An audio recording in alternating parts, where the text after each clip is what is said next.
Users of Science All Around may be interested to know that a programme on the design of bridges can be seen in the new television series Mind Stretchers. The programme Bridges will be transmitted on Monday at 12 o'clock.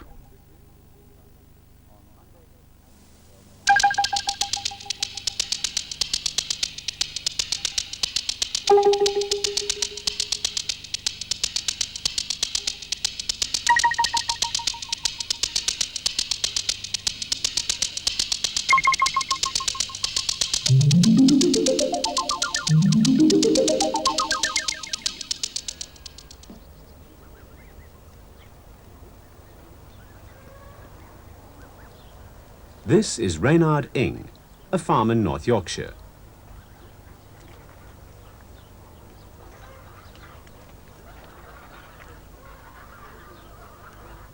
We've come here to meet Kate Mason, who's going to show us the old traditional way of making cheese. She starts with 4 pints, that's about 2 1/4 litres of milk, fresh from her own cows. The milk has to be at just the right temperature.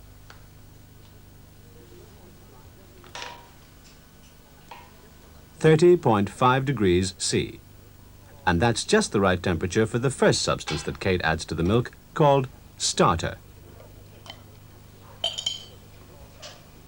The starter makes the milk acid, so that the next substance that she adds, called rennet, can do its work.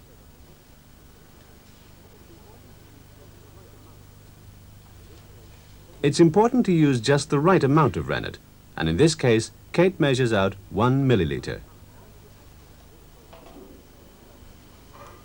Now she adds the rennet to a small amount of warm water so that it mixes more easily with the milk.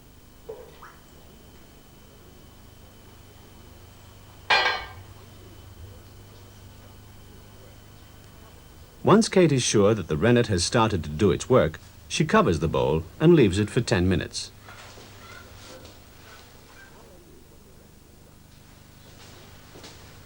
Now let's see what the rennet has done. The milk has changed. It's no longer a liquid. The next thing to do is very carefully take off the surface layer.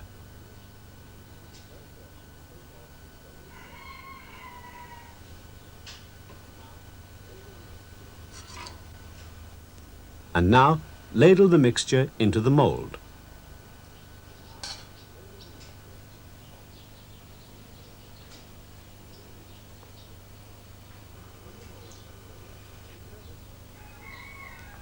When the mold is full, the surface layer is put on top and the mold is covered and left for 24 hours.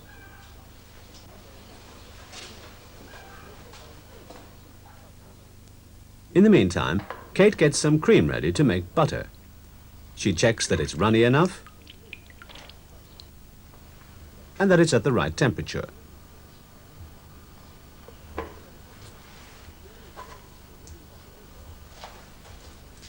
The cream is poured into a wooden barrel called a churn.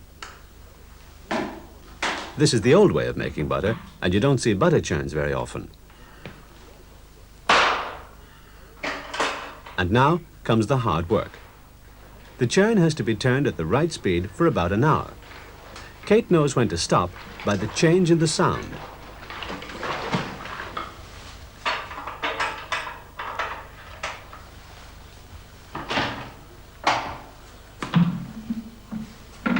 The cream has changed into butter.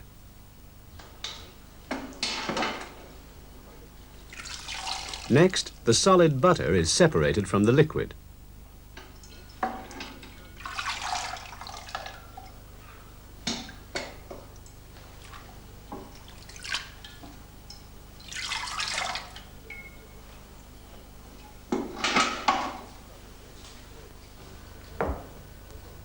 To get the butter ready for the table needs, first of all, a rolling pin.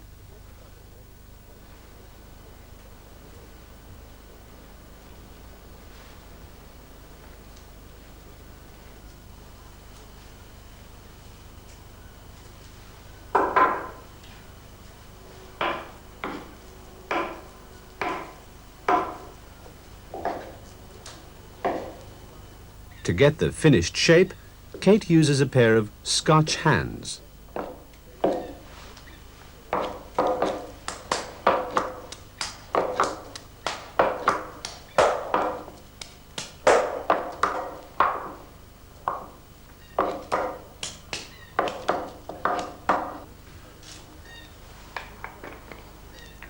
Because she's very proud of her butter, Kate decorates it with all sorts of different patterns.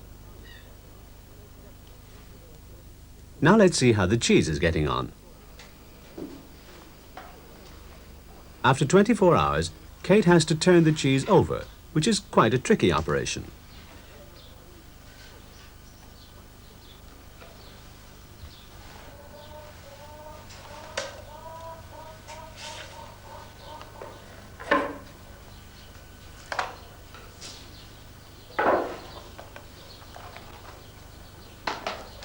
She adds a little salt to suit her taste, and the cheese is left for another 24 hours.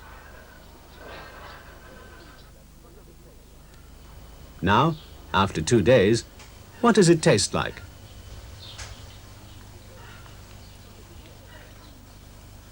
I bet that tastes nice. Must be great fun making butter and cheese yourself. Yes, it is. But these days, not many people use the old methods. Last year, this country produced 50,000 tons of butter and 200,000 tons of cheese. Now, such large quantities require a lot of machinery and a great number of factories, and also a lot of milk. And a lot of milk means a lot of grass. This is Daisy, a fine Frisian cow. Daisy and her friends spend all day in the fields eating grass, and during that time, their udders fill with milk. Every morning and every evening, the cows are called into the cowshed for milking.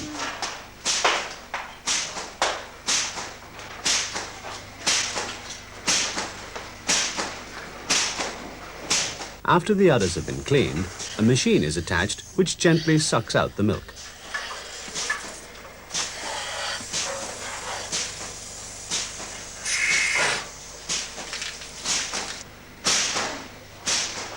On average, each cow in the herd produces about 13 litres of milk a day.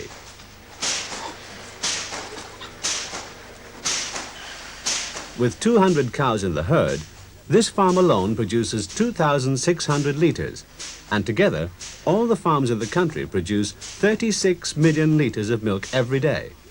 That's 13,000 million litres, or 3,000 million gallons every year. 3,000 million gallons every year.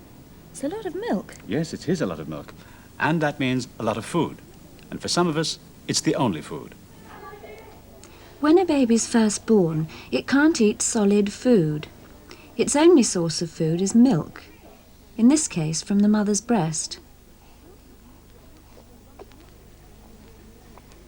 Breast milk is exactly the right food for a newborn baby. It provides everything he needs. But eventually he'll start to eat other foods. And as he grows older, he'll be faced with the problem that we all have, choosing the right food.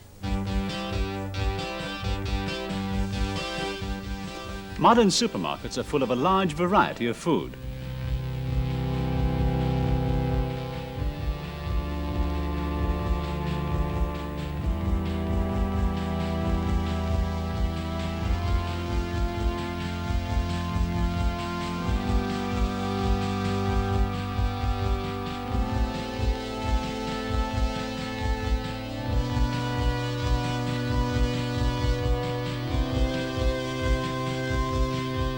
With such a large choice, it's sometimes difficult to know what to buy.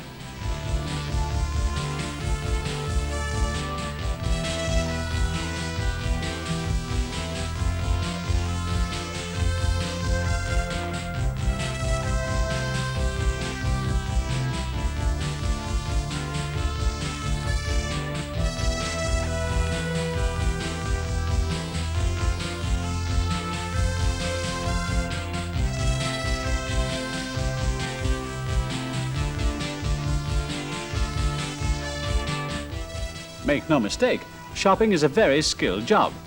Unfortunately, some of us aren't very good at it.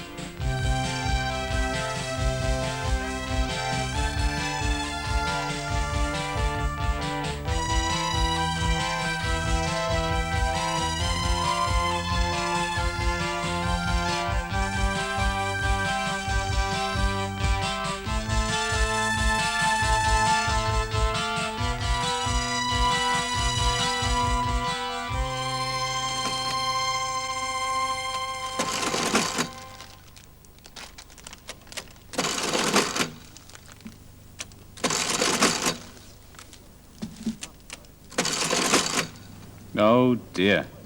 Not a very good choice of food. And I really must have a word with her when she gets back. You're not a very, organized shopper, are you? What do you mean? I buy the things I like. Look, is that your food for today? Yes. Well, that's the problem. You see, if you buy the things you like, you don't always buy the things you need. But how am I to know what to buy and what not to buy? Ah, look, I think you want to come and meet a friend of mine. Anne, I'd like to introduce you to Fergus 2. Hello, Anne. Why is he called Fergus too? Fergus 2 stands for food, eating, requirements, giving us sufficient to work on. But how can Fergus 2 help me? Well, take meat, for example. Now, Fergus 2, what do you think of that?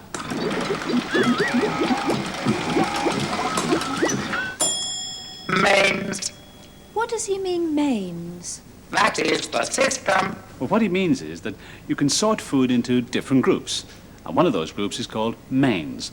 It's the sort of food you think of when you're first planning a meal. Meat, you mean? Well, no, not just meat. We'll show you. In the mains group, we have pork, beef, lamb, chicken, fish, eggs, bacon, liver, cheese. Now, how many of those things can you remember? Well, there was pork and beef and lamb and chicken and fish. Very good try. But you forgot one or two things. There was liver and bacon and what about cheese and eggs? But you don't have to worry about remembering all of them. They're the expensive things, the things you think of first. And I've thought of something else about them. They all come from animals in some way or another. That's right. Now let's try apples.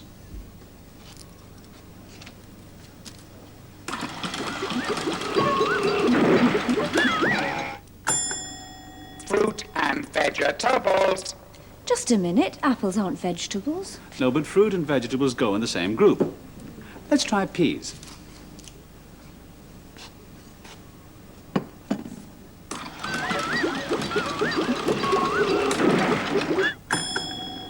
Fruit and vegetables. There you are. Now let's have a look at some more foods in the fruit and vegetable group. And in the fruit and vegetables group, we have apples, oranges, bananas, grapes, pineapple, melon, cabbage, sprouts, cauliflower, carrots, lettuce, tomatoes. Now, how many of those things can you remember? Oh, there were far too many. But I did notice they all came from plants. Right. Now let's have a look at the third group.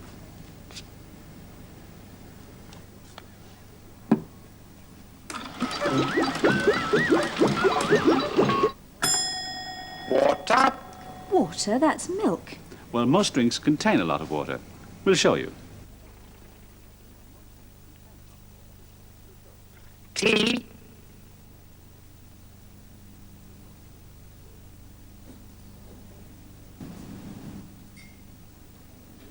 coffee,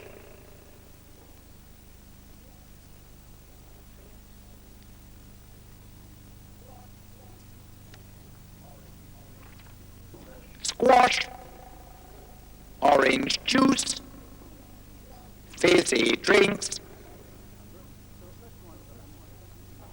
Well, that group's not too difficult to remember, so let's go on to the last group.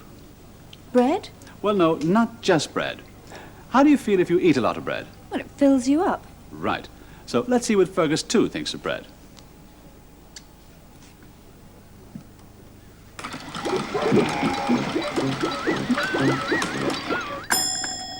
fillers, There you are. Fillers. The things that tend to fill you up. Let's see some more.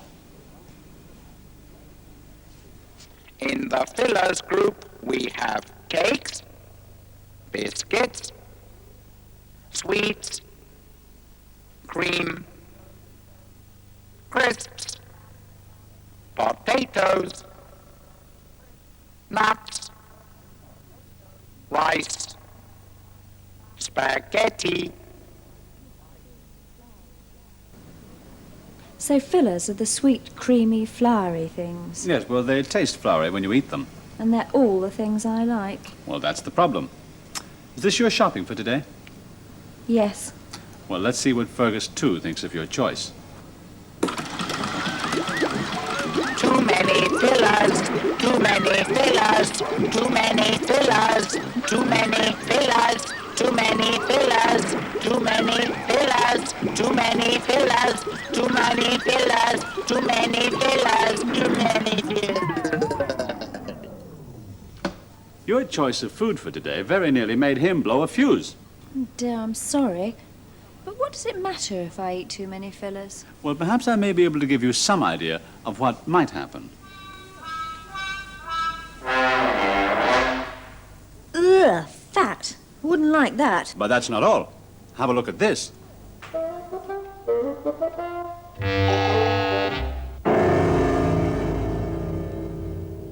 Too many sweet things rot your teeth. Oh, I certainly don't want that to happen. Well, then you'd better be more careful when you choose your food. There's your shopping. You didn't know about the 4 groups then. So to help you to see where you went wrong, we've made this layout. Now let's sort out your shopping. In the mains group, pork chops. But no fruits and vegetables and no water. Then bread, that's fillers. Cake, that's fillers. In fact, everything else is in the fillers group. So can you see where you went wrong? Yes, I think I've got it now. What do you think of my latest choice?